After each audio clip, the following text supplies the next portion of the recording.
आने वाले समय में आपको अमेरिका, रूस और ऐसे कई देशों से खबरें मिल सकती हैं कि यहाँ पर सैन्य टकराव बढ़ रहे हैं। ऐसा हम इसलिए कह रहे हैं क्योंकि वर्ल्ड वॉर के बाद लंबे समय तक चले शीत युद्ध के दरमियान कई देशों के बीच कुछ संधियां हुई थी, जो इस वजह से हुई थी कि देशों के बीच अविश्वास था। देश एक दूसरे के कदमों पर, चालों पर, एक दूसरे की नीयत पर शक कर रहे थे। इसी कारण कुछ संधियां हुई थी और उसमें से एक संधि है जिसका नाम है ओपन स्काई ट्रीटी, यानी कि मुक्त आकाश समझौता। कुछ समय पहले अमेरिका ने इस समझौते से अपने हाथ खींच लिए थे और अब खबरें हैं कि रूस भी इस समझौते से अपने हाथ खींचने की तैयारी कर रहा है। आज हम बात करेंगे कि क्या है ये ओपन स्काई ट्रीटी, कौन कौन से देश इसके सदस्य हैं, क्या लक्ष्य है इस ट्रीटी का और क्या क्या होता है, क्या क्या अवरोध हैं, किन चीजों से देशों को मुश्किलें हैं, आज हम जानेंगे इस वीडियो में। मैं हूं मधुर और आप देख रहे हैं दुनिया तक। तो सबसे पहले आपको बता दें कि ये ओपन स्काई ट्रीटी है क्या। ओपन स्काई ट्रीटी बेहद अहम समझौता है जिसमें शामिल देश आपसी हित वाली सैन्य निगरानी फ्लाइट्स को सेनाओं की तैनाती या न्यूक्लियर हथियारों को इधर से उधर ले जाने का सर्वेक्षण करने की इजाजत देते हैं।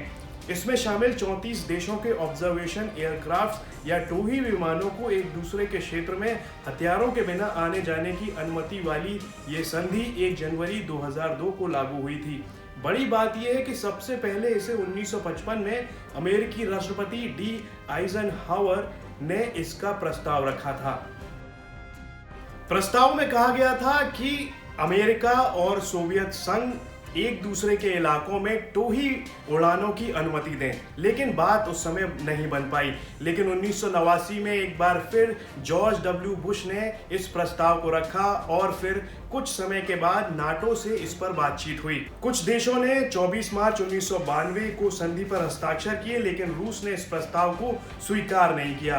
फिर 1 जनवरी 2002 में रूस ने भी मुक्त आकाश संधि पर हस्ताक्षर कर दिए और ये लागू हो गई। मुक्त आकाश संधि के तहत 1500 से अधिक उड़ानों की व्यवस्था की गई है। इसका उद्देश्य क्या है? इसका मुख्य उद्देश्य सैन्य टकराव का खतरा बढ़ाने वाली गलतफहमियों और आपसी अविश्वास को कम करना है। लेकिन अमेरिकी राष्ट्रपति डोनाल्ड ट्रंप जैसे अपने कार्यकाल में बड़ी अंतर्राष्ट्रीय संधियों से बाहर निकलते देखे गए, वैसे ही उन्होंने इस एग्रीमेंट से भी अमेरिका को बाहर निकाल लिया था। मुक्त आकाश समझौते की शर्तें क्या थीं?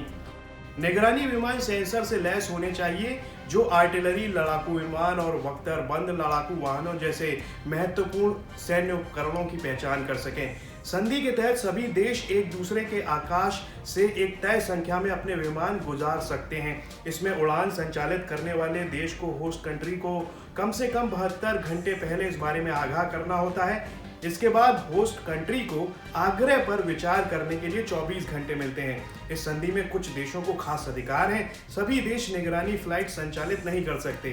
फ्लाइट्स के बाद उड़ान संचालित करने वाले देश को होस्ट कंट्री को जुटाए गए डाटा की एक कॉपी उपलब्ध करानी होती है, जिससे पारदर्शिता बनी रहे। समय के साथ ये ट्रीटी तब कमजोर होती गई जब रूस ने अमेरिका के ऊपर सेंसर्स लगा दिए थे, ये देखने के लिए कि अमेरिका वहां पर किस तरह की गतिविधियां कर रहा है, जिसके बाद से अमेरिका को इससे दिक्कत होने लगी और अमेरिका रूस पर नजर रखने के लिए अपनी ही सैटेलाइट्स की मदद ले रहा था, जिसके बाद से अमेरिका के लिए इस ट्रीटी का कुछ महत्व रह नहीं गया था। फिर बाद में दोनों ही देशों के बीच आपसी मतभेदों के कारण इस ट्रीटी से अमेरिका ने कुछ समय के बाद अपने आप को अलग कर लिया था। कौन देश इसके सदस्य रहे हैं?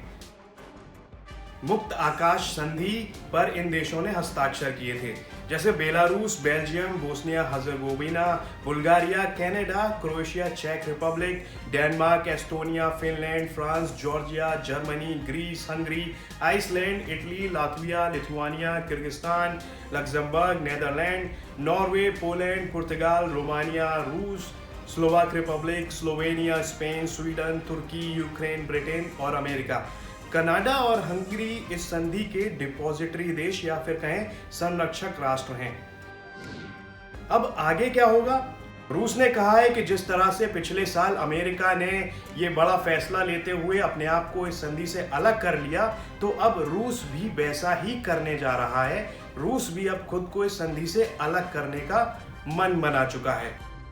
रूस के विदेश मंत्रालय ने शुक्रवार को एक स्टेटमेंट जारी किया जिसमें कहा गया कि नई परिस्थितियों में ओपन स्काई समझौते को जारी रखने के लिए निगोशिएशंस में कोई प्रोग्रेस नहीं है। इस वजह से विदेश मंत्रालय ओपन स्काई ट्रीटी से पीछे हटने की प्रक्रिया शुरू कर रहा है।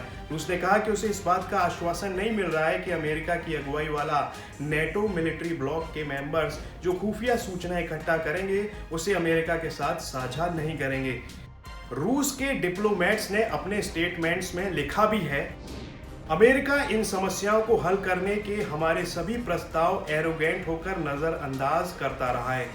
रूस ने अमेरिका पर आरोप लगाया है कि जब अमेरिका को ये लगा एक समझौते पर पहुंचने के लिए उसे रूस की चिंताओं को दूर करना होगा, तो उन्होंने रूस पर ही समझौते के उल्लंघन के आरोप लगाने शुरू कर दिए। रूस ने कहा कि अमेरिका ने ये आरोप समझौते से पीछे हटने के लिए ही लगाए थे। रूस अमेरिका पर आरोप लगा रहा है। अमेरिका कह रहा है कि जब वो इस संधि का सदस्य था तो रूस या तो उसको इजाजत नहीं देता था या फिर कुछ आनाकानी करता था। रूस अमेरिका पर आरोप लगा रहा है, जबकि अमेरिका का कहना है कि 2015 के बाद से ही रूस इस ट्रीटी की शर्तों का पालन करने में आनाकानी कर रहा है। या तो वो अपने यहाँ उड़ान भरने की इजाजत देने में देर करता है या फिर इसके लिए बहुत कड़ी शर्तें लगा देता है। अमेरिका और रूस जैसे देशों के इस संधि से अलग हो जाने के बाद इस संधि की कुछ खास अहमियत नहीं रह जाएगी और आने वाले दिनों में परमाणु हथियारों को लेकर दुनिया भर में तनाव और बढ़ सकता है।